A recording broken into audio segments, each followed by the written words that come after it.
महाडच्या चांदे क्रीडांगणावर Republican Party of India Ramdas Athawale गटचा 68वा वर्धापन दिन उत्साहात संपन्न झाला।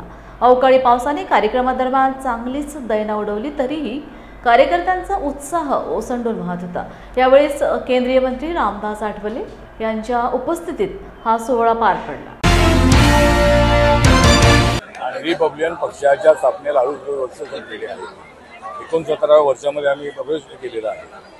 एक तर आमच्यासाठी दुःखाची गोष्ट ही आहे, सर्वात जुना पक्ष जो आहे, जुना पक्ष म्हणजे अनेक वर्षापूर्वीचा पक्ष, काँग्रेस पक्ष हा जुना पक्ष आहे, पण रिपब्लिकन पक्ष सुद्धा 68-69 वर्षापूर्वी स्थापन झालेला पक्ष आहे। पण अजूनही आमच्या पक्षाला पॉलिटिकल स्ट्रेंथ थोडी वाढवता आली नाही, कारण आमच्या समाजामध्ये भीती सुद्धा आहे।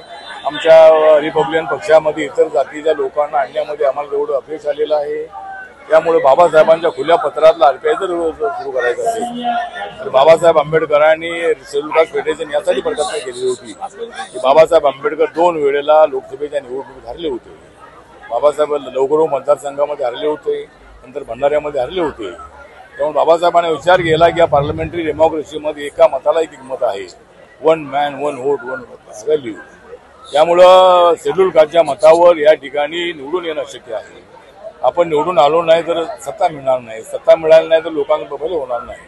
म्हणून बाबासाहेब आंबेडकरांनी राम मनोहर लोहियांना पत्र लिहिलं होतं आणि काँग्रेसच्या विरोधामध्ये एकच पक्ष असावा, तो म्हणजे रिपब्लिकन पक्ष, अशी त्यांची भावना होती।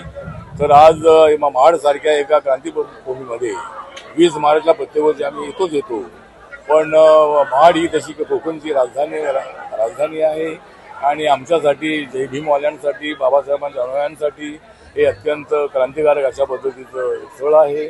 आणि म्हणून या ठिकाणी आम्ही मुद्दाम या चांदे मैदानामध्ये आजचा कार्यक्रम ठेवला होता।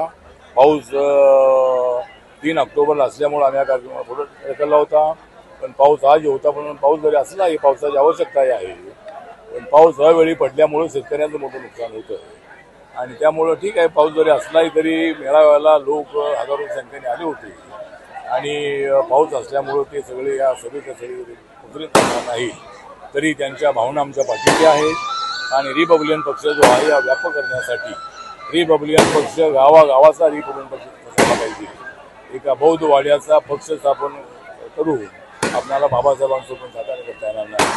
बाबासाहेबांचं स्वप्न साकार करायचं असेल तर गावाचा रिपब्लिकन पक्ष, जिल्ह्याचा रिपब्लिकन पक्ष, तालुक्याचा रिपब्लिकन पक्ष, शहराचा रिपब्लिकन पक्ष, अशा पद्धतीनं सर्व जाती जमातीच्या लोकांना आणून या पक्षाला व्यापक बैठक घ्यावी लागेल। आणि कार्यकर्त्यांना मी आवाहन केलेलं आहे की आपण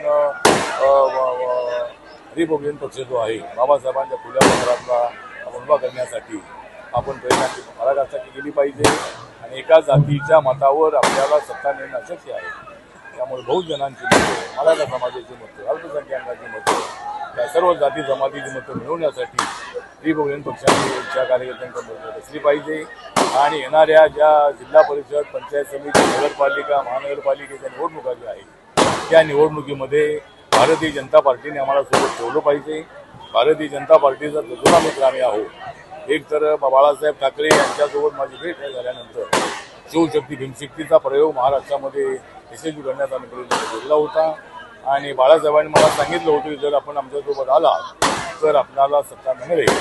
आणि मी आणि माझा पक्ष त्यांच्यासोबत गेल्यानंतर 2014 मध्ये भाजप, शिवसेना आणि आरपीआयला त्या ठिकाणी